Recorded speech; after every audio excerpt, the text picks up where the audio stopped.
दूसरा पेपर आज, इसका पेपर कोड है 131B। 131B। पहला सवाल, किस वर्ष अवध ब्रिटिश साम्राज्य में विलय हुआ? ए 1852, बी 1899, सी 1766, डी 1856। अंग्रेजों ने अवध को अपने साम्राज्य में मिलाया था 1856 में। तो यदि एग्जैक्ट डेट पूछ ले तो 7 फरवरी को मिलाया था। और ये अवध के अंतिम शासक थे जिनका नाम था नवाब वाजिद अली शाह, और इनके ऊपर अंग्रेजों ने आरोप लगाया था कुशासन का आरोप लगा के अंग्रेजों ने अवध को अपने साम्राज्य में मिलाया था। अगला प्रश्न, निम्न में से कौन सा सुमेलित नहीं है? सुमेलित नहीं पूछ रहा है। ये विजय सिंह प्रतीक टोडगढ़ जेल सही है, विजय सिंह प्रतीक को टोडगढ़ जेल में रखा गया। बी अर्जुनलाल सेठी वेलूर जेल, ये भी सही है, अर्जुनलाल सेठी को वेलूर जेल में रखा गया। सी केसी सिंह बारट हाजीबाग जेल, ये भी सही है, केसी सिंह बारट को हाजीबाग जेल में रखा गया। जोरावर सिंह बरेली जेल, ये गलत है। जोरावर सिंह है वो अपने जीवन काल में कभी नहीं पकड़े गए, इसलिए वो किसी भी जेल में नहीं रखे गए। ये जो बरेली जेल है यहाँ प्रताप सिंह बारट को रखा गया था, प्रताप सिंह बारट। अगला प्रश्न, राजस्थान महिला परिषद की स्थापना उदयपुर में 1947 में किसके द्वारा की गई? प्रश्न में 2-3 फैक्ट है, वो भी ध्यान रखें। जो राजस्थान महिला परिषद है इसकी स्थापना उदयपुर में हुई थी। अगली बार ये भी प्रश्न बन सकता है। और इसकी स्थापना हुई थी 1947 में। किसके द्वारा? ए करुणा रॉय, बी इंदुमती गोयनका, सी दुर्गावती देवी, डी शांता त्रिवेदी। तो शांता त्रिवेदी ने इसकी स्थापना की थी उदयपुर में 1947 में। अगला प्रश्न, जमनालाल बजाज ने स्थापना की थी। ए जयपुर प्रजामंडल, बी मेवाड़ प्रजामंडल, सी सीकर प्रजामंडल, डी मारवाड़ प्रजामंडल। ये जो जमनालाल बजाज थे ये जयपुर के निवासी थे, जयपुर। इन्होंने जयपुर प्रजामंडल की स्थापना की थी। उनकी अध्यक्षता में 1938 में स्थापना हुई थी। अगला प्रश्न, भारतीय राष्ट्रीय कांग्रेस ने किस अधिवेशन में देशी रियासतों को के स्वतंत्रता आंदोलन को समर्थन देना प्रारंभ किया? ये नागपुर अधिवेशन, बी हरिपुर अधिवेशन, सी अमृतसर अधिवेशन, डी लखनऊ अधिवेशन। तो कांग्रेस ने देशी रियासतें थी इनको स्वतंत्रता आंदोलन में समर्थन देना हरिपुरा अधिवेशन से शुरू किया था। और हरिपुरा अधिवेशन है ये 1938 में हुआ था। अगला प्रश्न, ब्रिटिश भारत की राजधानी को कलकत्ता से दिल्ली स्थानांतरित किए जाने के समय भारत के वायसराय कौन थे? A lord Ripon, B lord Dalhousie, C lord Hardinge, D lord Dufferin. तो जो उस समय कलकत्ता से दिल्ली, ये भी इंपॉर्टेंट है, कलकत्ता से दिल्ली राजधानी को स्थानांतरित किया जा रहा था। और इसकी जो डेट थी ये याद रखें आप, ये डेट बार बार पूछी जाती है। 12 दिसंबर 1911 इस दिन दिल्ली से कलकत्ता से दिल्ली राजधानी स्थानांतरित की गई थी। और ये उस समय जो वायसराय थे वो थे लॉर्ड हार्डिंग, और ये लॉर्ड हार्डिंग बम कांड उसी समय हुआ था। अगला प्रश्न, खेड़ा किसान आंदोलन किन नेताओं के नेतृत्व में हुआ था? ये गांधी जी वल्लभ भाई पटेल, बी वल्लभ भाई पटेल और वासुदेव बलवंत फड़के, सी गांधी जी और विजय सिंह प्रतीक, डी सीताराम दास और विजय सिंह प्रतीक। ये जो खेड़ा किसान आंदोलन है इनका नेतृत्व किया था गांधी जी और वल्लभ भाई पटेल ने। ये जो खेड़ा किसान आंदोलन है ये 1918 में हुआ था, ये ध्यान रखें, 1918 में। और इस आंदोलन का होने का कारण था कि खेड़ा में वर्षा की कमी के कारण फसल अच्छी नहीं हुई थी और फसल काफी बर्बाद हो चुकी थी। इस कारण किसान कर देने में असमर्थ थे। अगर अंग्रेज थे वो कर में कमी नहीं कर रहे थे। इसके विरोध को लेकर खेड़ा किसान आंदोलन हुआ था। अगला प्रश्न, गदर जनरल का पहला अंक किस भाषा में प्रकाशित हुआ था? गदर जनरल, ए उर्दू, बी मराठी, सी पंजाबी, डी गुजराती। तो ये गदर जनरल का जो पहला अंक है वो उर्दू भाषा में प्रकाशित हुआ था। अगला प्रश्न, भारत के गवर्नर जनरल परिषद में प्रथम बार एक भारतीय सदस्य की नियुक्ति का प्रावधान किस अधिनियम के तहत किया गया था? काफी इंपॉर्टेंट है। भारतीय परिषद अधिनियम 1919, 1909, 1861 या 1896। तो ये जो प्रथम बार जो एक भारतीय सदस्य को शामिल किया गया था ये भारतीय परिषद अधिनियम 1909 के तहत शामिल किया गया था। और इसको मार्ले मिंटो अधिनियम भी कहा जाता है, ये ध्यान रखें, 1909 वाले को। अगला प्रश्न, निम्न में से किसके प्रयासों से एज ऑफ कंस्टेंट बिल 1891 पारित हुआ? ए BM. Malabari, B Bal Gangadhar Tilak, C Harvilas Sharda, D Mahadev Govind Ranade. जो ये consent age of consent bill है ये पारित हुआ था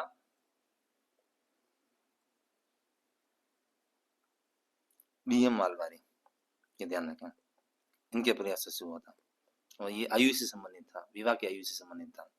अगला प्रश्न, 1857 के युद्ध के समय ठाकुर कुशाल सिंह ने किस जगह विद्रोह का नेतृत्व किया था? काफी बार सीईटी के जितने भी पेपर हुए हैं, चाहे वो 12th लेवल के हो चाहे ग्रेजुएशन लेवल के, 1857 की जो क्रांति है उसमें ठाकुर कुशाल सिंह से संबंधित हर परीक्षा में प्रश्न पूछा है, तो ये आप थोड़ा ध्यान रखें। ठाकुर कुशाल सिंह में ये कोटा, बी नसीराबाद, सी आउवा, डी अनेपुरा। तो इन्होंने कुशाल सिंह ने जो नेतृत्व किया था वो आउवा से किया था। अगला प्रश्न, अर्ली चौहान डायनेस्टी के लेखक कौन है? ए जी ए गिरीसन, बी दशरथ शर्मा, सी जी एस ओझा, डी जी एन शर्मा। तो ये अर्ली डायनेस्टी जो पुस्तक लिखी गई है इसके लेखक हैं वो है दशरथ शर्मा, ध्यान रखें, काफी अच्छा प्रश्न है। अगला प्रश्न, मेवात क्षेत्र के अलवर जिले में जन्म लेने वाले प्रसिद्ध संत कौन थे? काफी अच्छा प्रश्न है। ए सुंदरदास, बी गरीबदास, सी लालदास, डी हरिराम दास। तो ये मेवात क्षेत्र से जो संबंधित है वो लालदास जी थे, ध्यान रखें। और इन्होंने, इनके जो गुरु थे वो गद्दत सिद्धि थे और इन्होंने लालदासी संप्रदाय की स्थापना की थी। और लालदासी जो संप्रदाय है ये जो प्रधान पीठ है वो नगला में, नगला गांव में, ये ध्यान रखें, नगला गांव जो भरतपुर में, भरतपुर। काफी अच्छा प्रश्न है, ध्यान रखें। इजलास खास, अगला प्रश्न, इजलास खास का गठन किया था? ए महाराजा बन्ने सिंह, बी महाराजा अजीत सिंह, सी महाराजा सज्जन सिंह, डी राणा भगवंत सिंह ने। जो इजलास खास है इसका जो गठन है वो महाराणा सज्जन सिंह ने किया था, ये ध्यान रखें। अच्छा प्रश्न है। अगला प्रश्न, सुमेलित करना है। बादला ये जिंक का होता है और ये जोधपुर से संबंधित है। नब्दा ये टोंक से संबंधित है। पावरजा ये जयपुर से संबंधित है और खेलसा ये लेटा से संबंधित है। तो इसका जो आंसर होगा 1 में 3, 2 में 4, 3 में 1, 4 में 2, मतलब ये आंसर।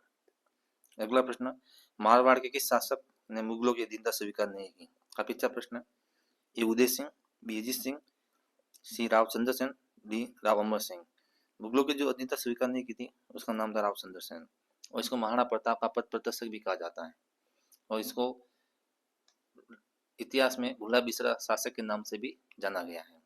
और ये रावचंद्र सेन है, इसका शासनकाल ध्यान रखें, शासनकाल काफी बार पूछा जा चुका है, 1562 से 1581।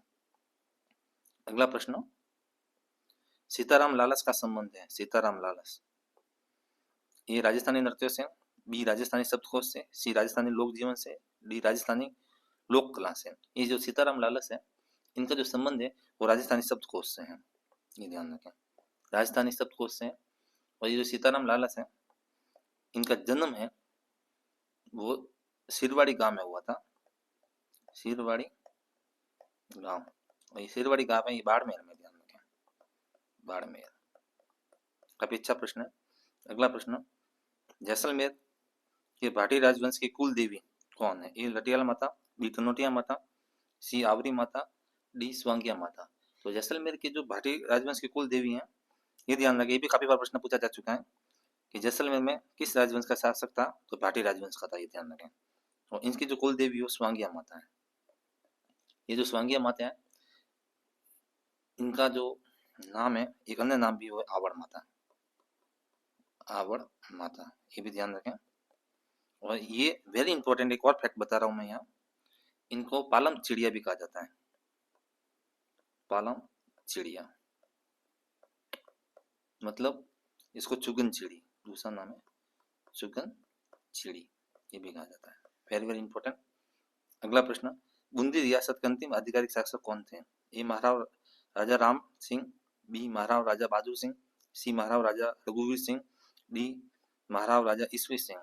तो बूंदी के जो अंतिम आधिकारिक जो शासक थे उनका नाम था महाराव राजा बहादुर सिंह।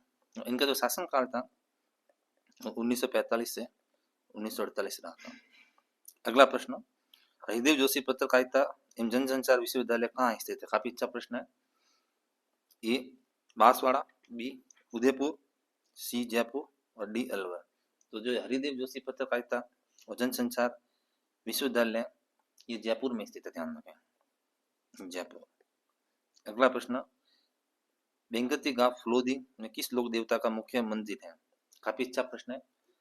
ए तलीनाथ जी, बी हड़बू जी, सी पाबू जी, डी मलिनाथ जी।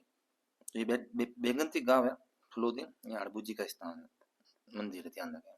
और जो हड़बू जी है, उनके पिताजी का नाम मियाजी साखला था, मियाजी साखला। और इनकी गाड़ी की पूजा होती है, भी ध्यान रखें, गाड़ी की पूजा होती है। अगला प्रश्न, गुरुद्वारा बुद्ध जोहर राजस्थान के किस जिले में अवस्थित है? काफी अच्छा प्रश्न है। ए जयपुर, बी श्री गंगानगर, सी अजमेर, डी कोटा। ये जो गुरुद्वारा है बुद्ध जोहर, ये गंगानगर में स्थित है। यदि राजस्थान के नए जिलों के हिसाब से पूछ ले वर्तमान के तहत, तो अभी ये अनूपगढ़ में आ गया है, अनूपगढ़ जिले में। और ये जो गुरुद्वारा है, यहाँ एक मेला लगता है, वो सावन मास में लगता है, सावन मास।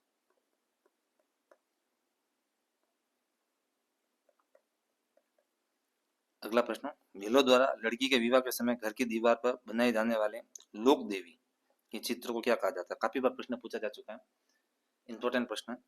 ये तनिषा, बी मांडना, सी फड़, डी भराड़ी। जो भीले अपनी जो लड़की होती है उनके विवाह के समय जो लोक देवी के चित्रण करते हैं उनको भराड़ी कहा जाता है, ध्यान रखें, भराड़ी। अगला प्रश्न, चित्तौड़गढ़ के प्रथम द्वार, जो प्रथम द्वार है उसका पांडनपुर नाम है, के पास बने चबूतरे पर निम्न में से किसका स्मारक बना हुआ है? ए जयमल राठौड़, बी फतेह सिसोदिया, सी कल्ला राठौड़, डी रावत बाग सिंह।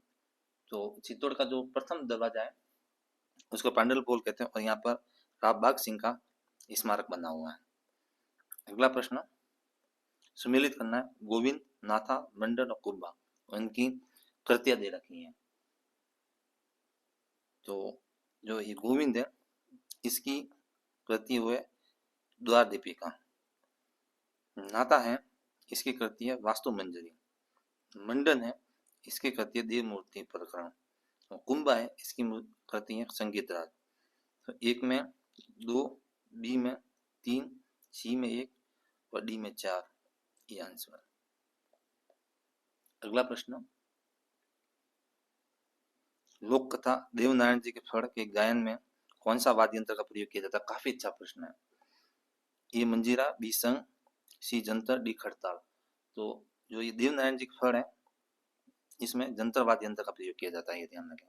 देवनारायण जी का जो मंदिर है ये भी कभी भी पूछा जा सकता है, तो आसीन भीलवाड़ा में, आसीन भीलवाड़ा में देवनारायण जी का मंदिर। और इन पर 5 रुपए का डाक टिकट जारी किया गया था। देवनारायण जी को फड़ है, इसके ऊपर 5 रुपए का डाक टिकट जारी किया गया था। इसकी भी डेट काफी बार पूछा जा चुकी है। ये है 2 सितंबर 1992 को 5 रुपए का डाक टिकट जारी किया गया था, ये भी ध्यान रखें आप। अगला प्रश्न, राजस्थान की वह परंपरा जिसमें दूल्हे की बारात के घर से चले जाने पर घर की स्त्री द्वारा लोक नाट्य किया जाता है कहलाता है? ए स्वांग, बी ख्याल, सी टूटिया, डी रम्मत।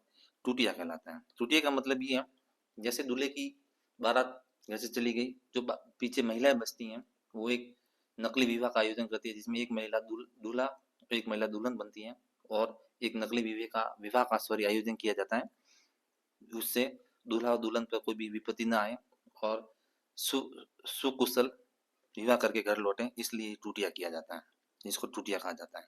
अगला प्रश्न, सन 1907 में शुरू में स्वामी गोपाल दास ने किस सभा की स्थापना की थी? 1907 चुरू और गोपाल दास। प्रश्न को ध्यान से पढ़ें, प्रश्नों के अंदर भी काफी फैक्ट छिपे हुए हैं, ये ध्यान रखें। ए बाल भारत सभा, बी देश हितैषी सभा, सी सर्व हितकारिणी सभा, डी परोपकारी सभा।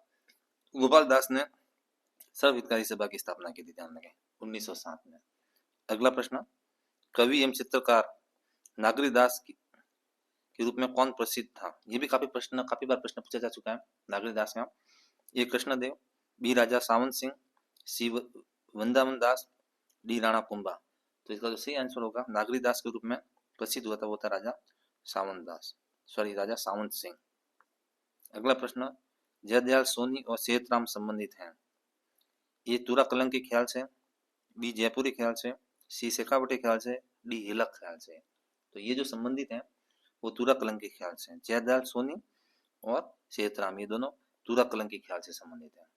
अगला प्रश्न, कृपाल सिंह शेखावत, वेरी इंपॉर्टेंट, का संबंध किस कला से? कृपाल सिंह शेखावत का काफी बार प्रश्न पूछा जा चुका है।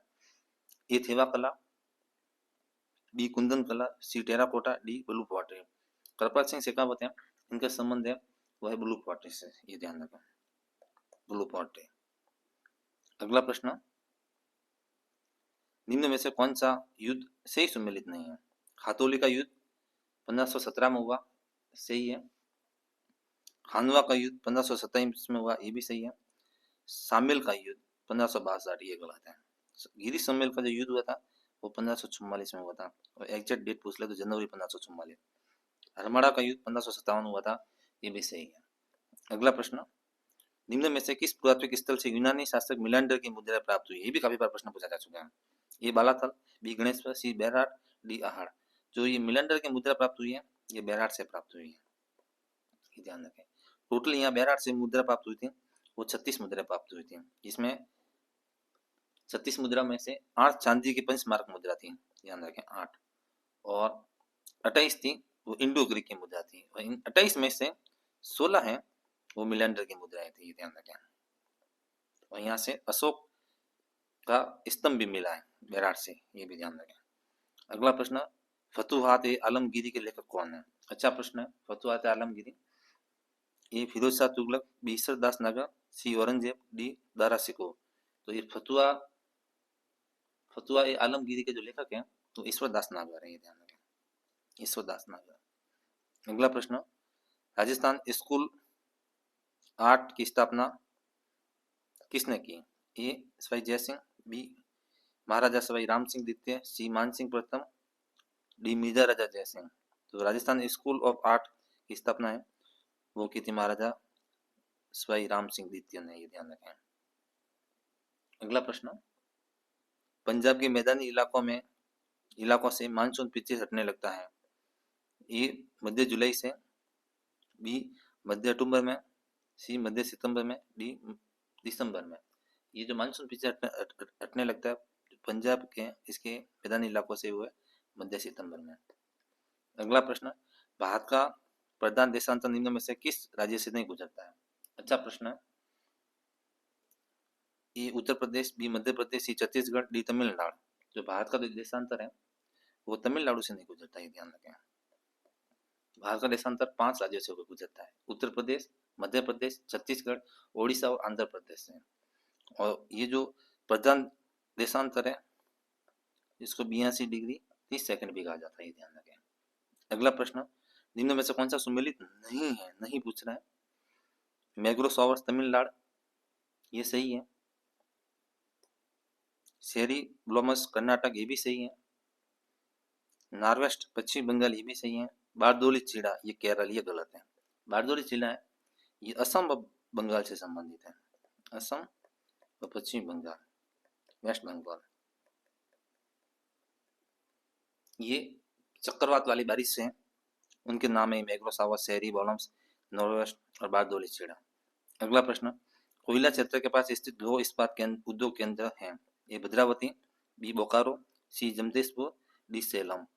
तो कोयला क्षेत्र के पास जो स्थित है वो है बोकारो, ध्यान रखें।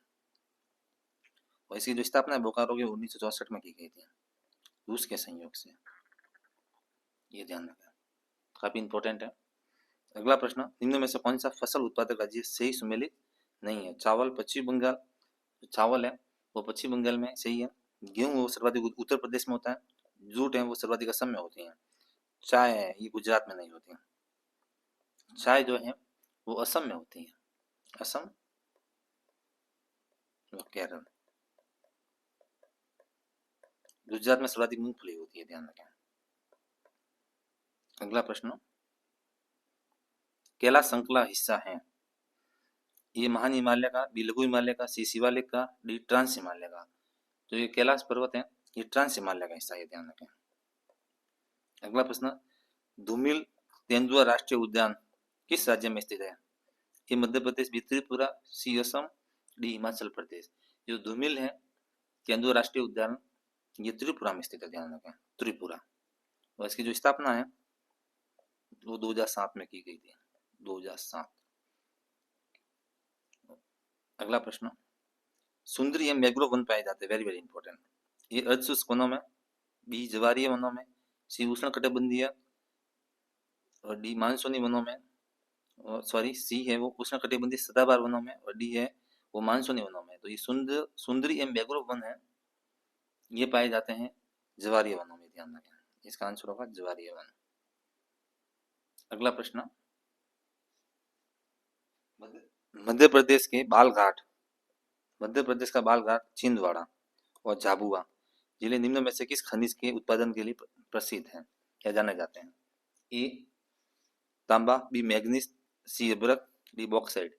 तो ये जो उत्पादक हैं बालघाट, छिंदवाड़ा और झाबुआ, ये मैग्नीज से संबंधित है, यहाँ सर्वाधिक मैग्नीज पाया जाता है, ये ध्यान रखें। और भारत में जो है सर्वाधिक मैग्नीज है वो मध्य प्रदेश, महाराष्ट्र, उड़ीसा, कर्नाटक और आंध्र प्रदेश में पाया जाता है।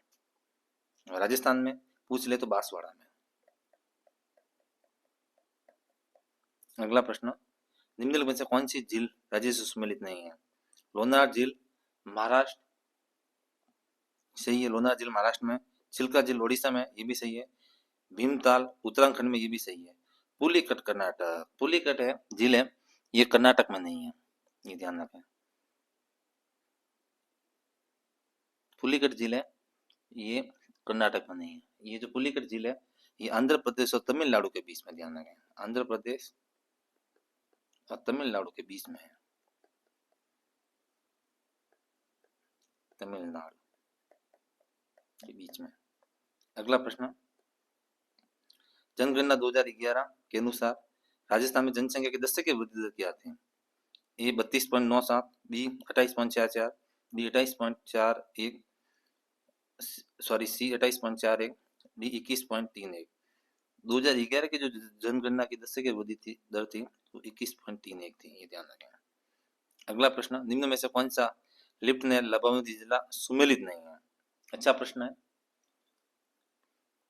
कंवरसेन, ये गंगानगर बीकानेर, ये सही है, कंवरसेन लिफ्ट नहर है, इसे लाभावती जिला है गंगानगर बीकानेर। कुंभाराम आ रही है जैसलमेर बाड़मेर, ये गलत है। कुंभाराम आ रही है, इससे जो लाभावती जिला हनुमानगढ़ है, हनुमानगढ़। डॉक्टर कन्नी, बीकानेर जोधपुर, ये भी सही है। ये कन्नी वाला प्रश्न काफी बार पूछा जाता है, इसलिए इस कन्नी का ध्यान रखें आप। जयनारायण व्यास का भी काफी बार प्रश्न पूछा जा चुका है, जैसलमेर और जोधपुर। तो इसका आंसर होगा ये सम्मिलित नहीं है, कुंभाराम आ रही है, ये जैसलमेर बाड़मेर नौका हनुमानगढ़ है। अगला प्रश्न, निम्न में से कौन सा बालू का स्तूप प्रचलित पवन की दिशा में समांतर विकसित होता है? प्रचलित पवन की दिशा में जो है वो समानांतर विकसित होता है। चीप, बी पैराबोलिक, सी बरखान, डी अनुप्रस्थ। तो बालू का स्तूप जो प्रचलित पवन की दिशा में समानांतर बनता है वो चीप बनता है, ये ध्यान रखें, चीप आंसर होगा इसका। अगला प्रश्न, काला गुमान और तीखी क्षेत्र उत्पादन के लिए जाने जाते हैं, वेरी वेरी इंपॉर्टेंट, काफी अच्छा प्रश्न है। ये गार्नेट, बी पन्ना, सी कैल्साइट, डी घिया पत्थर। काला गुमान ये काफी बार पूछा जा चुका है, काला गुमान और तीखी ये पन्ने के लिए प्रसिद्ध है, ध्यान रखें। पन्ना जो है वो उदयपुर के गोकुंदा, देवगढ़ और टिक्की में, अजमेर के बुबानी और राजगढ़ में, और राजसमंद के काला गुमान में पाया जाता है। और पन्ने की जो सबसे बड़ी मंडी है दुनिया की वो जयपुर में, ध्यान रखें, जयपुर। अगला प्रश्न, राजस्थान का एकमात्र स्थलीय उल्कापिंड प्रहार कैटर MIC स्थित है? ए रामगढ़ बारा, बी रामगढ़ अलवर, सी रामगढ़ झुंझुनू, डी रामगढ़ सीकर। तो एकमात्र स्थलीय उल्कापिंड क्रेटर है वो रामगढ़ बारा में स्थित है, ध्यान रखें, काफी इंपॉर्टेंट प्रश्न है, काफी बार पूछा जा चुका है। निम्नलिखित में से कौन सा वन्यजीव अभ्यारण्य सही सम्मिलित नहीं है? अच्छा प्रश्न है। सोरसेन ये 12 में सही है। वन विहार ये धौलपुर में, ये भी सही है। वन बारेठा ये भरतपुर में, ये भी सही है। केसर बाग उदयपुर में नहीं है, सॉरी, ये केसर बाग है, ये धौलपुर में, ध्यान रखें। केसर बाग वन्यजीव अभ्यारण्य वो धौलपुर में, न कि उदयपुर में। अगला प्रश्न, ओपेन के जलवायु वर्गीकरण के अनुसार जालोर, सीकर, नागौर, झुंझुनू निम्न में से किस जलवायु क्षेत्र में आते हैं? A B W H W, B H H W, C B W K W. के तो कोई है ही नहीं ऑप्शंस में, जहाँ के है वो तो गलत कर दो। तो इसका जो सही आंसर होगा वो होगा बी डब्ल्यू एच डब्ल्यू, अर्ध शुष्क प्रदेश। बी डब्ल्यू एच डब्ल्यू का मतलब अर्ध शुष्क। ये जालोर, सीकर, नागौर और झुंझुनू अर्ध शुष्क क्षेत्र में आते हैं, तो बी डब्ल्यू एच डब्ल्यू। अगला प्रश्न, राजस्थान के निम्नलिखित पर्वत चोटियों को उनकी ऊंचाई के अनुसार अवरोही क्रम में व्यवस्थित करना है। तो सबसे बड़ी है, अपन एक बार देखते हैं इसमें से जो सज्जनगढ़ है, सज्जनगढ़ उसकी जो लंबाई है वो 938 है, ध्यान रखें। ये ऑप्शन सी देखते हैं, उसके हिसाब से अरेंज करेंगे। सज्जनगढ़ के बाद जो लीलागढ़ है, इसकी जो ऊंचाई है वो 1055 है। फिर रघुनाथगढ़ है, रघुनाथगढ़ वो है 938। और जरगा है, जरगा सॉरी वापिस पढ़ते हैं। राजस्थान की चोटी है, ऊंचाई के अनुसार अवरोही क्रम पूछ रहा है, अवरोही क्रम में व्यवस्थित है। ये सज्जनगढ़, लीलागढ़, रघुनाथगढ़, जरगा। बी जरगा, रघुनाथगढ़, सज्जनगढ़, लीलागढ़। सी जरगा, लीलागढ़, सज्जनगढ़, रघुनाथगढ़। डी रघुनाथगढ़, जरगा, लीलागढ़, सज्जनगढ़। तो इसका जो आंसर होगा वो होगा जरगा। सबसे बड़ी चोटी है इसमें से वो है जरगा, 1431 मीटर, ये ध्यान रखें।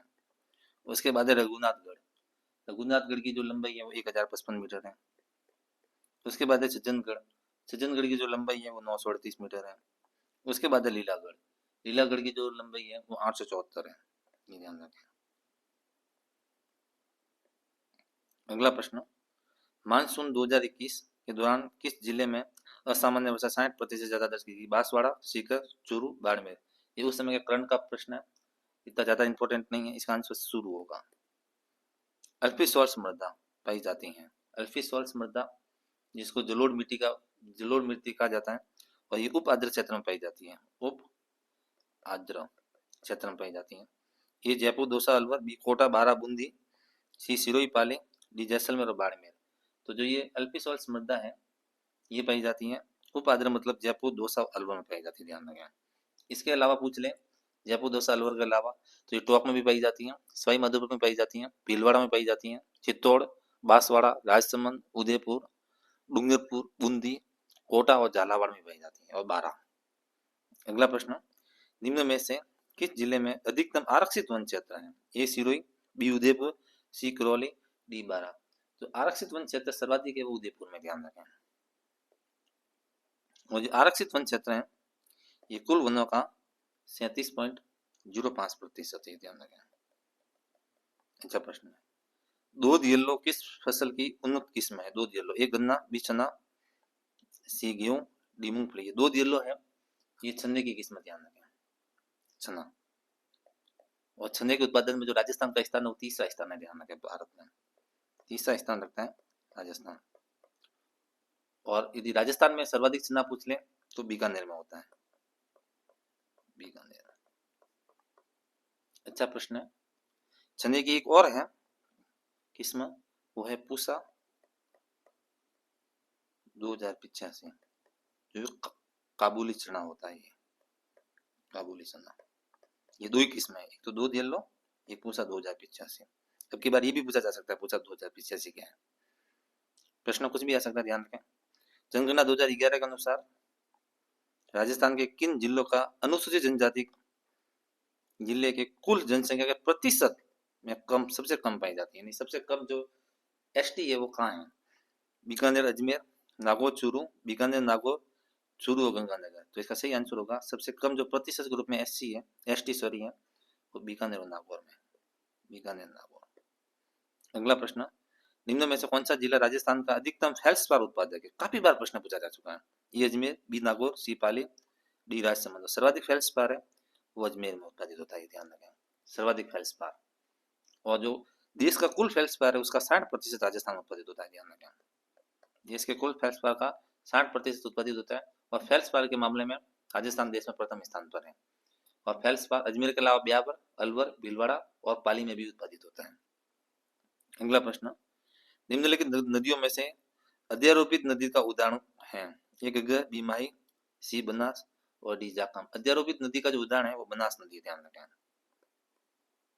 अगला प्रश्न, दो स्टेटमेंट दे रखे हैं, कथनों को ध्यानपूर्वक पढ़िए। ये राजस्थान का महाधिवक्ता कार्यालय राज्य पुनर्गठन अधिनियम 1956 के अनुसार राजस्थान राज्य के गठन पर अस्तित्व में आया, ये एकदम सही स्टेटमेंट है। दूसरा, जीसी कासलीवाल राजस्थान राज्य के प्रथम महाधिवक्ता थे, ये भी सही है। ये जीसी कासलीवाल है, ये प्रथम महाधिवक्ता थे। तो दोनों स्टेटमेंट सही है, मतलब सी आंसर।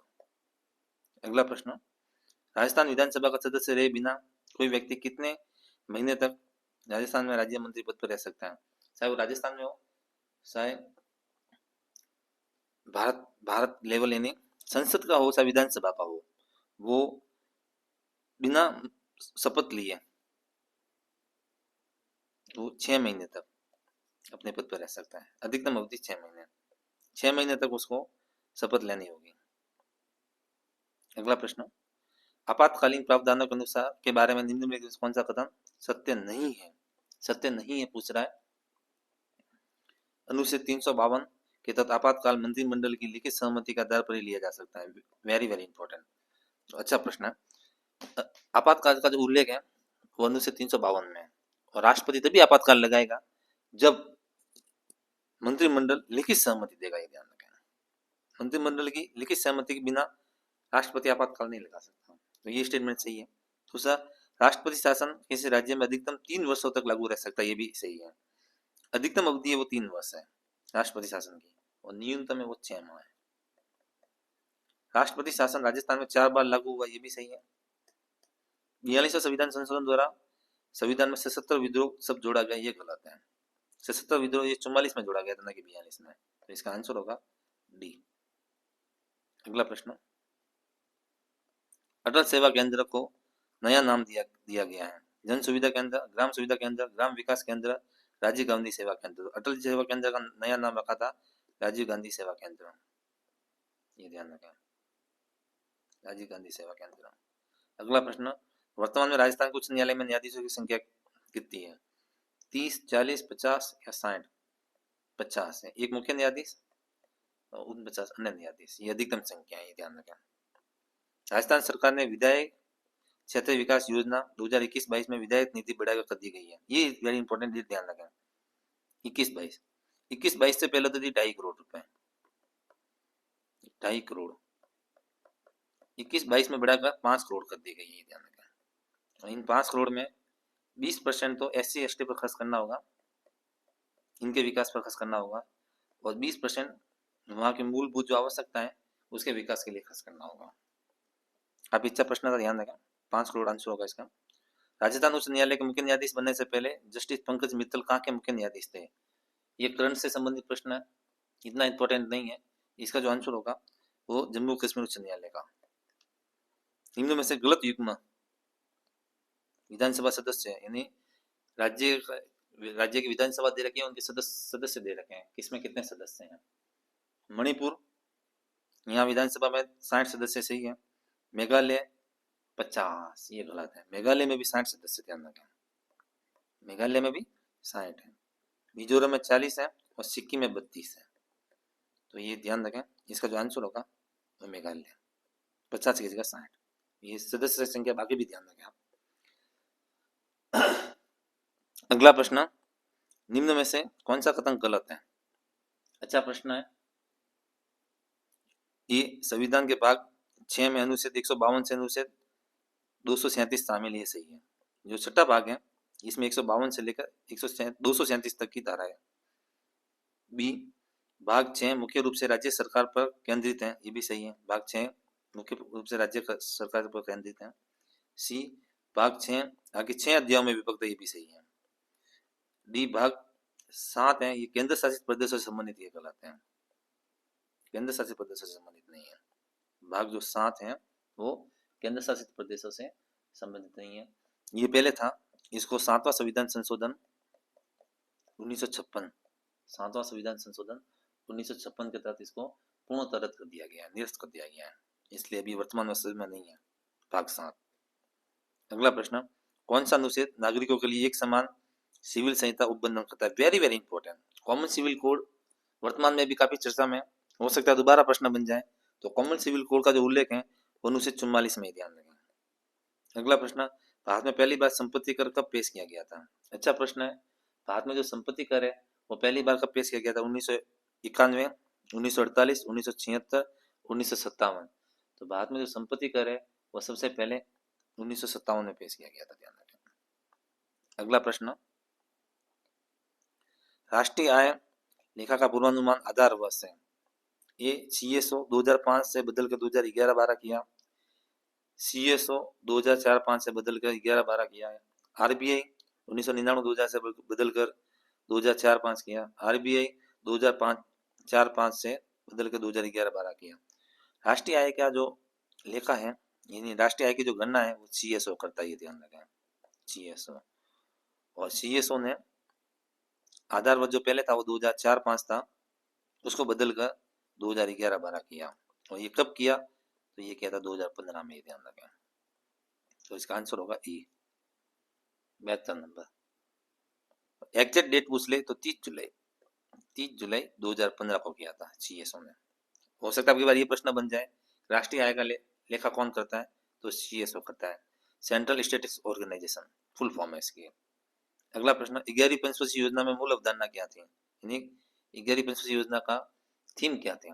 ए सामाजिक न्याय और समानता के साथ विकास, बी मानव संसाधन विकास, सी मानव भलाई, डी तेज और अधिक समावेशी विकास।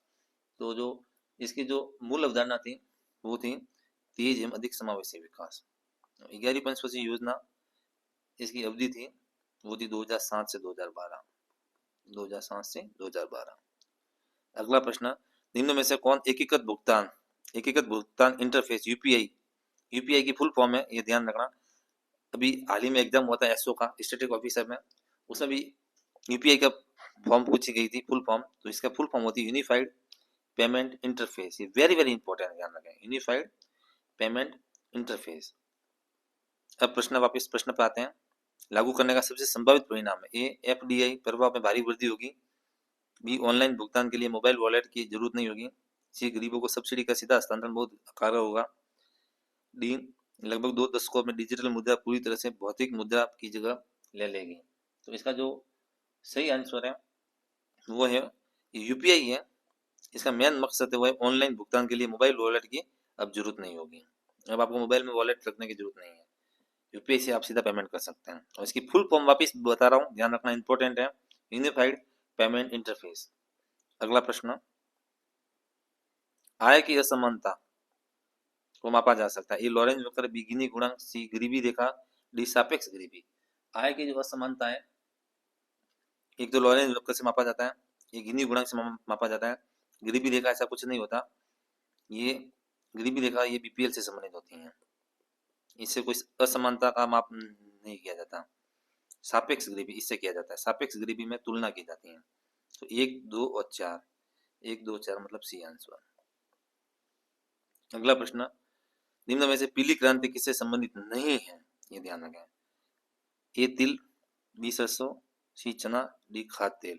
पीली क्रांति है वो जितने भी तेल उत्पादक फसलें होती है उससे संबंधित होती हैं। तो इसका जो आंसर होगा वो चना, बाकी सारी तेल उत्पादक फसलें हैं। पीली क्रांति है ये 1986-87 में लाई गई थी, 1986-87 में लाई गई थी। और इसके जो जनक पूछ सकते हैं तो इसके जनक है वो सैम पित्रोदा है, पीली क्रांति के Sam Pitroda, Sam Pitroda important है, 1986-87 में लाई गई थी।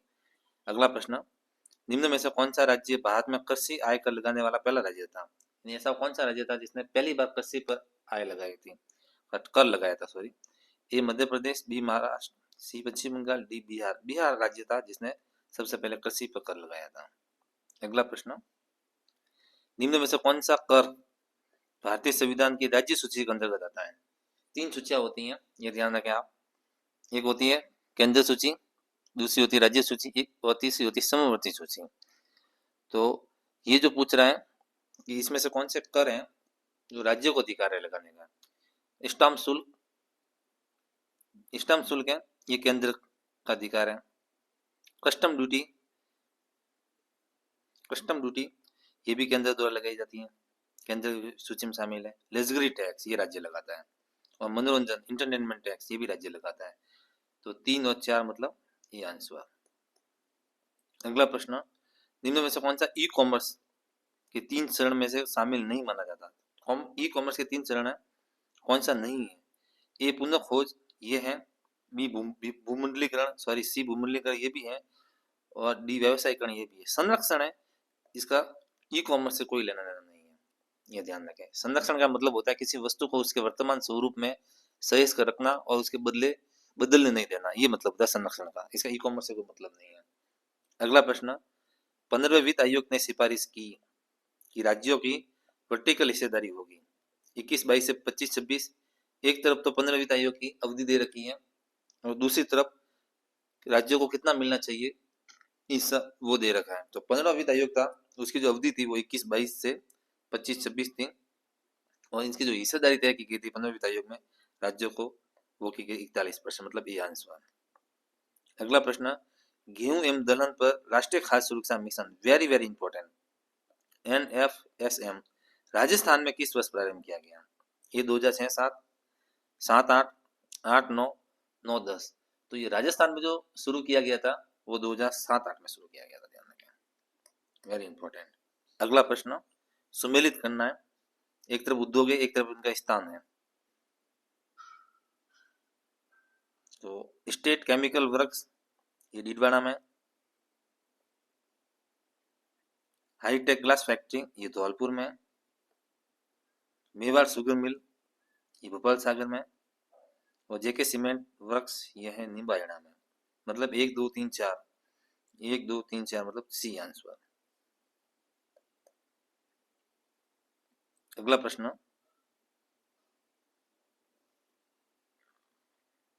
राजस्थान जन आधार प्राधिकरण अधिनियम 2020 प्रभावी हुआ? काफी अच्छा प्रश्न है, जन आधार से संबंधित है। ये 18 दिसंबर 2019, बी 3 मार्च 2020, सी 7 मई 2020, और डी 31 दिसंबर 2020। तो ये जन आधार प्राधिकरण अधिनियम 2020 है, ये जो लागू हुआ था वो हुआ था 18 दिसंबर 2019, 18 दिसंबर 2019 को लागू हुआ था, और एक्ट है ये 2020 का, कंफ्यूज नहीं होना है, ये ध्यान रखें। अगला प्रश्न, राजस्थान में प्रमुख सरसों उत्पादक जिले का सही क्रम है। ए अजमेर, नागौर, बी बीकानेर, जैसलमेर, सी अलवर, जयपुर, डी करौली, सवाई माधोपुर। तो राजस्थान में जो सरसों का उत्पादन होता है प्रश्न के अकॉर्डिंग अलवर और जयपुर होगा।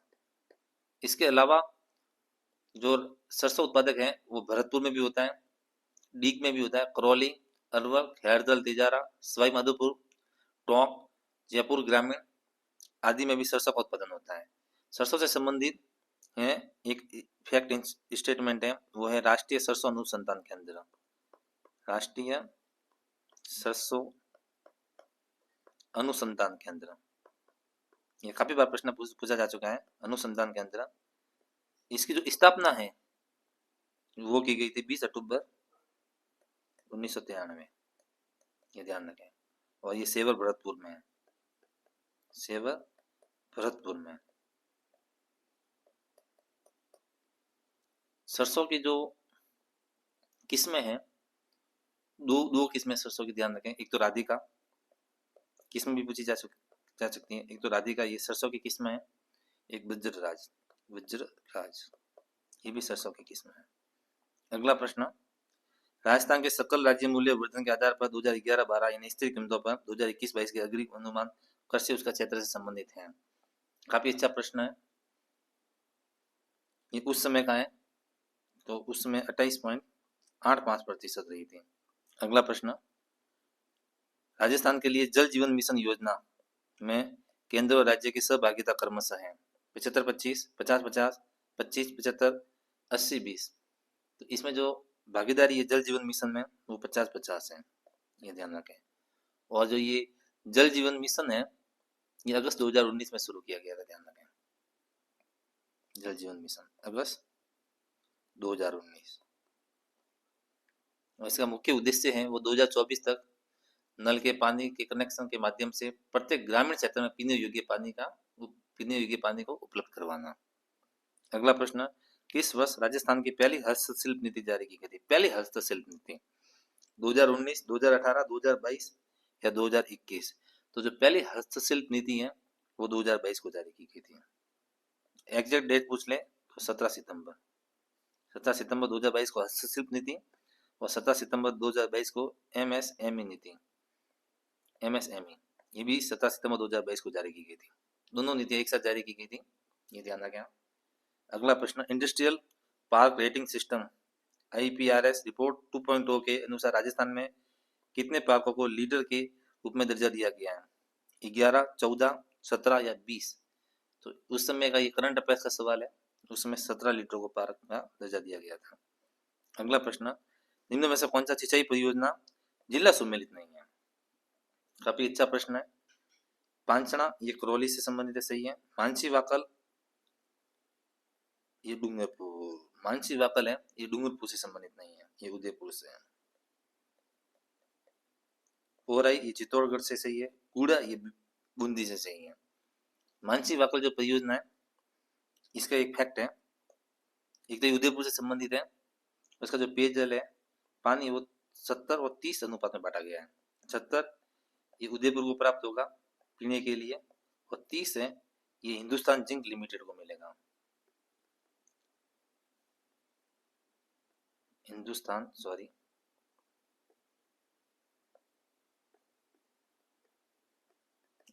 जिंक लिमिटेड, ये ध्यान रखें। और इसमें जो देवास परियोजना है, देवास परियोजना इसके तहत एक सुरंग निकाली गई थी पहाड़ों में से, इसमें पानी आवक के लिए, और ये देवास परियोजना 1973 में सुरंग निकाली गई थी। और ये सुरंग की जो लंबाई है मानसी वाकल की वो 1.2 किलोमीटर है, ये भी ध्यान रखें आप। काफी अच्छा प्रश्न था। अगला प्रश्न, इको द्वारा 4 एग्रो फ्रूट पार्क विकसित किए गए हैं। काफी अच्छा प्रश्न है। बीकानेर, जैसलमेर, दौसा, कोटा, धौलपुर, अलवर, बाड़मेर, अजमेर, जोधपुर, कोटा, अलवर, श्रीगंगानगर, अजमेर, कोटा, जोधपुर, जयपुर। तो रिको ने जो 4 एग्रो फूड पार्क विकसित किए हैं, काफी इंपॉर्टेंट प्रश्न है, ध्यान रखें। ये किए हैं जोधपुर, कोटा, अलवर और श्रीगंगानगर, ये ध्यान रखें। ये 4 एग्रो फूड पार्क है वर्तमान में राजस्थान में, जोधपुर में, कोटा में, अलवर में और श्रीगंगानगर में। अगला प्रश्न, केंद्रीय परिवहन मंत्री नितिन गडकरी ने किस राज्य में 2300 करोड़ की 119 किलोमीटर की 6 राष्ट्रीय राजमार्ग परियोजना का उद्घाटन और शिलान्यास किया? ये उस समय करंट अफेयर्स का सवाल है, ज्यादा इंपॉर्टेंट नहीं है, इसका आंसर होगा मध्य प्रदेश, ध्यान रखें। अभी हम फास्ट रिवीजन कर रहे हैं, तो जो जो प्रश्न इंपॉर्टेंट है उसका हम डिटेल एक्सप्लेन कर रहे हैं, बाकी प्रश्नों को आपको सिर्फ उत्तर दिखाए जा रहे हैं।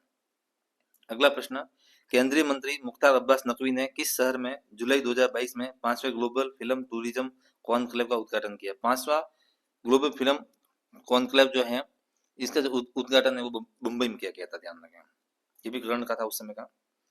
वर्ष 2022-23 के लिए निम्नलिखित में से कौन से देश को संयुक्त राष्ट्र सुरक्षा परिषद यूएनएससी में अस्थायी सदस्य के रूप में निर्वाचित किया गया है?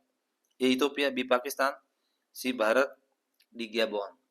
तो जो अस्थायी के रूप में उस समय किया गया था वो गैबोन था 22-23 का। ये भी करंट से संबंधित है।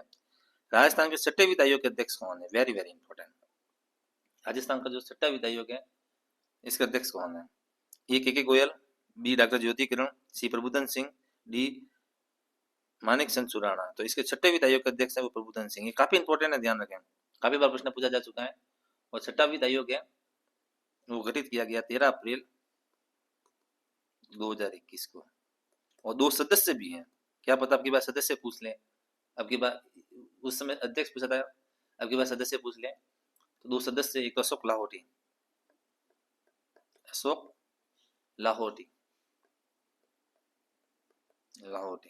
और दूसरा जो सदस्य है वो लक्ष्मण सिंह रावत है, लक्ष्मण सिंह रावत, ये ध्यान रखें।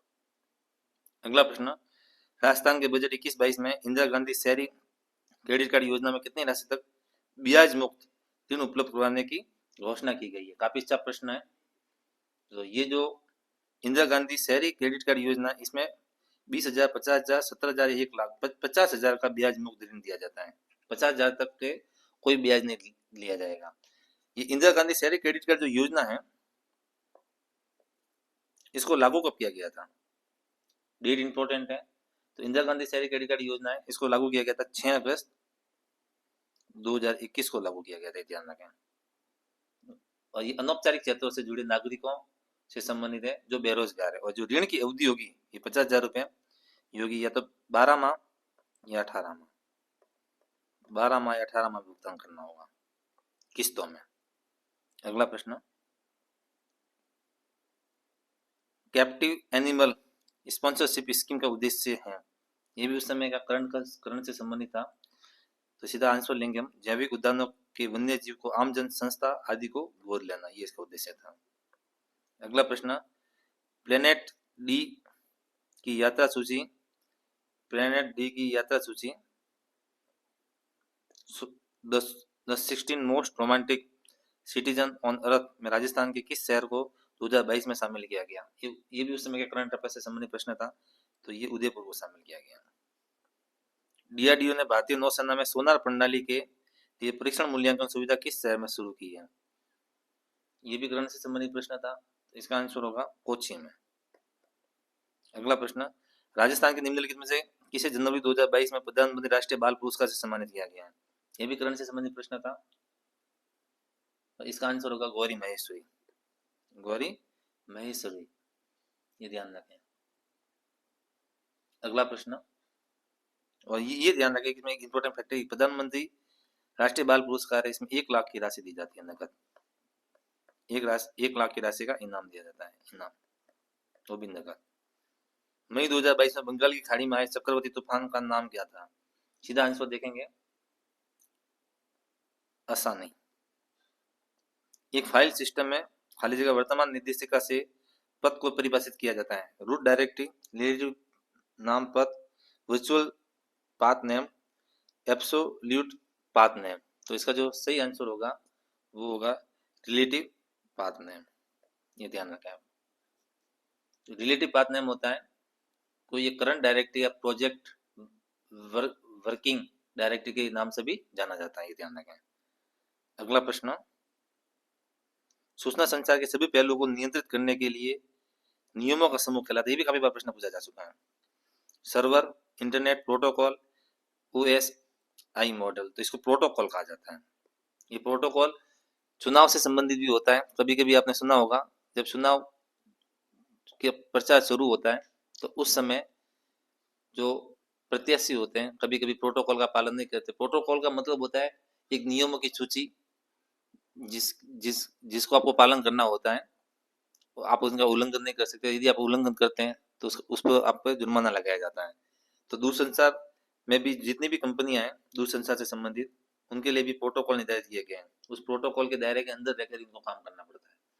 अगला प्रश्न, प्रिंटर की गुणवत्ता को खाली जगह में तथा प्रिंट की गति को मापा जाता है। प्रिंटर की जो गुणवत्ता है वो किस में मापी जाएगी, और जो प्रिंटर की जो गति है वो किस में मापी जाएगी? तो प्रिंटर की जो गुणवत्ता है वो तो डॉट पर इंच DPI में मापी जाती है। डॉट पर इंच, ये ध्यान रखें, DPI की फुल फॉर्म। और प्रिंटर की जो गति है वो पेजेस पर मिनट PPM में मापी जाती है, पेज पर मिनट, ध्यान रखें। अगला प्रश्न, MS वर्ड के साथ कार्य करते समय कौन सा विकल्प फाइल मेनू में उपलब्ध नहीं होता? काफी अच्छा प्रश्न है। A print view, B save, C header and footer, और डी सेव एज। तो प्रिंट व्यू है, ये फाइल मेनू में होता है। सेव ये भी होता है, सेव एज ये भी होता है, ध्यान रखें। और इसके अलावा ओपन न्यू भी होता है फाइल मेनू में, ओपन भी होता है फाइल मेनू में, सेव बता दिया आपको, और सेव एज भी होता है। हेडर एंड फुटर एंड ये नहीं होता। हेडर एंड फुटर है ये इंसर्ट टैब में होता है, ध्यान रखें, इंसर्ट टैब में। अगला प्रश्न, एक कंप्यूटर स्प्रेडशीट में क्या सही है यदि वर्तमान या सक्रिय सेल B4 है और आपने एंटर की दबाई है? यदि आप एंटर की दबाते हैं तो आप सीधे अगले सेल, यदि आप एंटर दबाओगे B4 पे, एंटर का मतलब होता है आप अगले सेल में प्रविष्ट हो जाओगे, आप सेल B5 में होंगे। इथाइलिन ग्लाइकोल का प्रयोग किया जाता है। काफी अच्छा प्रश्न है। इथाइलिन ग्लाइकोल का जो प्रयोग है ये खाद्य प्रशिक्षकों के रूप में, बी ट्यूबलेस टायरों के पंचर बनाने में, सी डिटर्जेंट निर्माण में, डी प्रतिहिम एंटी फ्रीज के रूप में। तो ये इथोलिन ग्लाइकोल है, इसका प्रतिहिम एंटी फ्रीज के रूप में प्रयोग किया जाता है।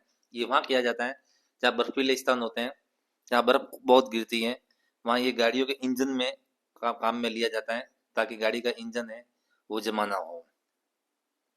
अगला प्रश्न, बिच्छू डंक में कौन सा अम्ल पाया जाता है? ये भी अच्छा प्रश्न है। ए टार्ट्रिक अम्ल, बी ऑक्सालिक अम्ल, सी लैक्टिक अम्ल, डी मेथोथाइल अम्ल। तो इसका आंसर होगा डी मेथोथाइल अम्ल। ठीक है, और ये जो मेथोथाइल अम्ल है इसको फार्मिक अम्ल भी कहा जाता है। और ये मेथोथाइल अम्ल है ये बिच्छू के डंक, इसके अलावा चींटी का डंक, चींटी और मधुमक्खी के डंक, मधुमक्खी के डंक में भी ये पाया जाता है। अगला प्रश्न, ओजोन के बारे में निम्न में से कौन सा कथन सत्य है? ओजोन के बारे में प्रश्न पूछ रहा है और सही स्टेटमेंट बताना है। ये ओजोन से ऑक्सीजन का निर्माण एक उष्मा शोषी प्रक्रिया है, ये सही है, उष्मा शोषी का काम करता है ओजोन। बी ओजोन एक त्रिपमाणिक रेखी गुण है, ये भी सही है। ओजोन में 2 बिंदु होते हैं, ये भी सही है। ओजोन का निम्न स्तर मात्रा या शोभ मंडलीय ओजोन वायुमंडलीय प्रदूषक है, ये गलत है। तो इसका आंसर डी होगा। समताप मंडल में लगभग 50 किलोमीटर तक ओजोन गैस पाई जाती है, ध्यान रखें आप। यह गैस वस्तुतः एक रक्षा कवच के रूप में काम करती है और उच्च ऊर्जा वाली पराबैंगनी किरणों को पृथ्वी पर आने से रोकती हैं। ये ओजोन के बारे में फैक्ट है, ये ध्यान रखें आप। अगला प्रश्न, पानी की स्थायी कठोरता को दूर करने के लिए किस लवण का उपयोग किया जाता है? वेरी वेरी इंपॉर्टेंट, काफी बार प्रश्न पूछा जा चुका है। तो इसका सही आंसर होगा NaCO3 10H2O, ये ध्यान रखें। काफी अच्छा प्रश्न है और इसको जो है, इसका जो नाम है वो है सोडियम कार्बोनेट, ये ध्यान रखें। ये है सोडियम कार्बोनेट, सोडियम कार्बोनेट। इसी से ही पानी की कठोरता दूर की जाती है। एक कस्बे की जनसंख्या 6000 है, यदि पुरुषों की संख्या 8% वृद्धि होती है और महिलाओं की संख्या में 10% की वृद्धि होती है तो जनसंख्या 6500 हो जाएगी। कस्बे में महिलाओं की संख्या ज्ञात करें। यहाँ हमने ये जो जितने भी क्वेश्चंस हैं हमने इन सबको सॉल्व करके आपको अलग से वीडियो प्रोवाइड कराए गए हैं, इसलिए हम यहाँ आपको सॉल्व नहीं करेंगे, सीधा आपको आंसर बताएंगे। इसका आंसर होगा 1000।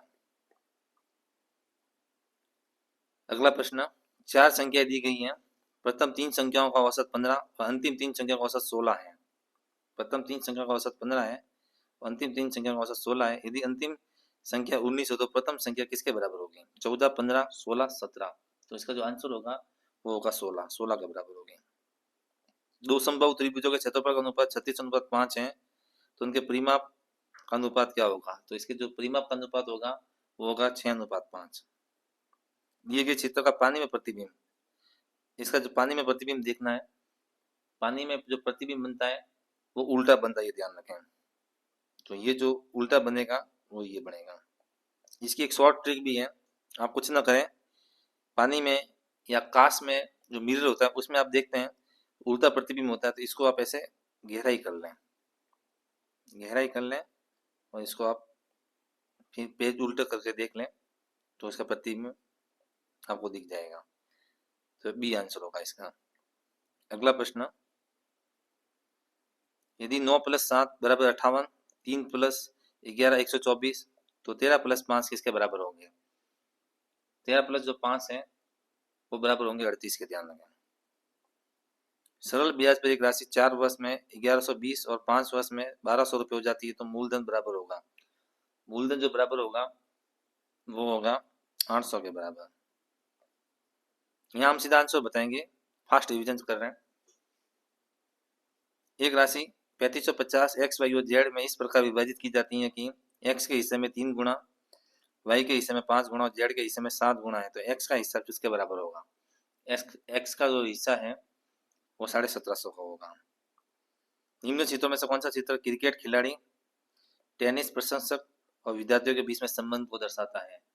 क्रिकेट खिलाड़ी, टेनिस प्रशंसक और विद्यार्थी। तो विद्यार्थी है वो टेनिस का प्रशंसक भी हो सकता है और क्रिकेट का खिलाड़ी भी हो सकता है, तो इसका आंसर होगा सी। कौन सा उत्तर आकृति प्रश्न के बाद आएगी?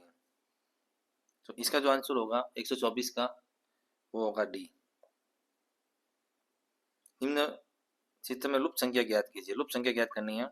CAC, B question mark ABB। तो इसका जो सही आंसर होगा 125 का वो होगा 8C।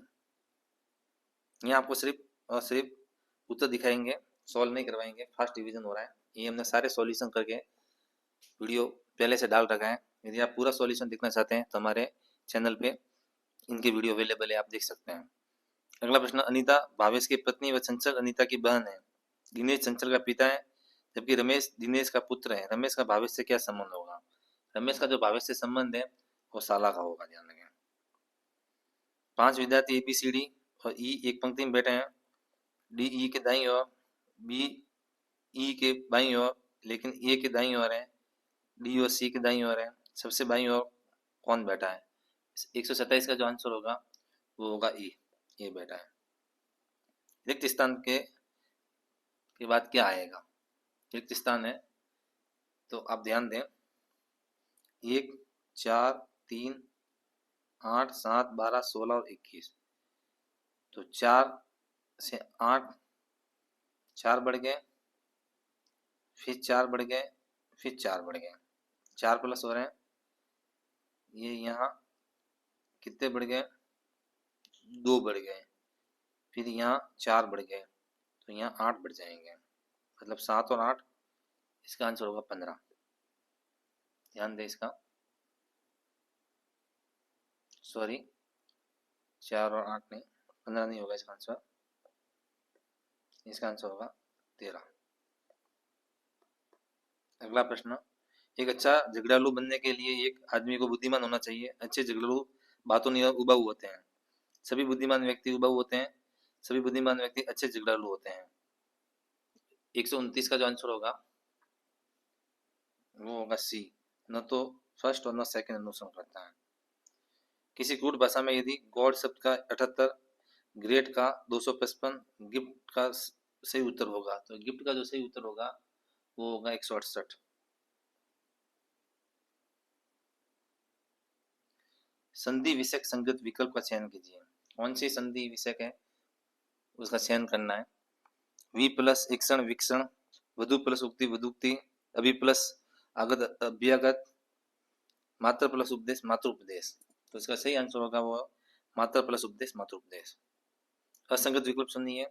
ब ओष्ठीय घोष, घोष और अल्प प्राण घोष है, ये सही है।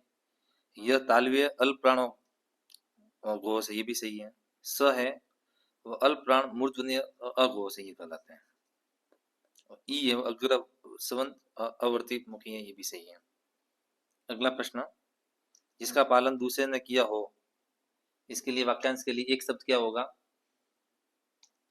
ए परम भक्त, बी निरूपम, सी फगुआ, डी प्रोक्स। तो इसका जो सही आंसर होगा वो होगा परभक्त, प्रभक्त। अशुद्ध वाक्य का चयन कीजिए। मेरा स्वास्थ्य ठीक नहीं है। अगला,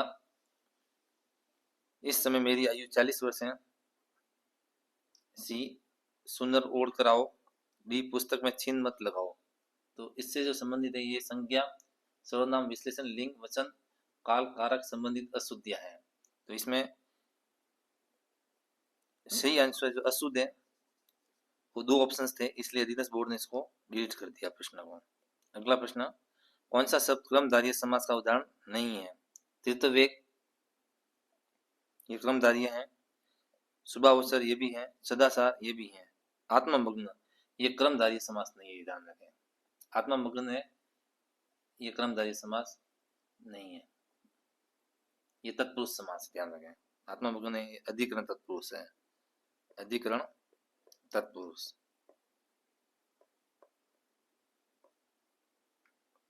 अगला प्रश्न, किसी कथन को उद्गत करते समय किस विराम चिन्ह का प्रयोग किया जाता है? तो उद्गम करते समय, उद्धृत करते समय अवतरण चिन्ह का प्रयोग किया जाता है, ध्यान रखें। अगला प्रश्न, गुल्लर का फूल होना मुहावरे का अर्थ है। गुल्लर का फूल होना, गुल्लर का फूल होना, इसका सही अर्थ होगा, आंसर होगा न दिखाई देना। गुल्लर का फूल होता है वो बहुत कम बार दिखाई देता है, इसलिए इसका आंसर होगा न दिखाई पड़ना। असंगत विकल्प का चयन कीजिए। वह बार बार चीखता है, कालवाचक, क्रिया विशेषण, ये सही है, ये कालवाचक है।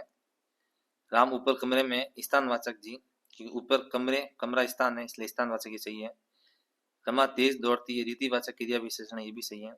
वह आया और मैं गया, कारणात्मक क्रिया विशेषण, ये गलत है। वह आया और मैं गया, ये गलत है इसका। अगला प्रश्न, शुद्ध शब्दों का युग्म होगा मिष्टान व मैथिलीकरण, मिष्टान व मैथिलीकरण, मिष्ठान व मैथिलीकरण, मिष्टान और मैथिलीकरण। तो इसका जो सही आंसर है वो होगा मिष्टान और मैथिलीकरण, मैथिलीकरण। अगला, किस विकल्प में निजवाचक सर्वनाम का प्रयोग नहीं हुआ है? मैं आप ही चला जाऊंगा, इसमें हुआ है। दूसरा, श्याम अपना खाना खुद बना लेगा, ये भी सही है, इसमें भी निजवाचक सर्वनाम है। मैं यह कार्य अपने आप कर लूंगा, ये भी निजवाचक है। निजवाचक का मतलब स्वयं, मैं आप ही चला जाऊंगा, ये स्वयं काम कर रहा है। श्याम अपना खाना खुद बना लेगा, श्याम खाना खुद बना रहा है, स्वयं के लिए, स्वयं काम कर रहा है। मैं ये कार्य अपने आप कर लूंगा, ये भी स्वयं कर रहा है। आप कहेंगे तो मैं बैठूंगा, ये स्वयं नहीं है। जब तक वो नहीं कहेगा तब तक वो नहीं बैठेगा,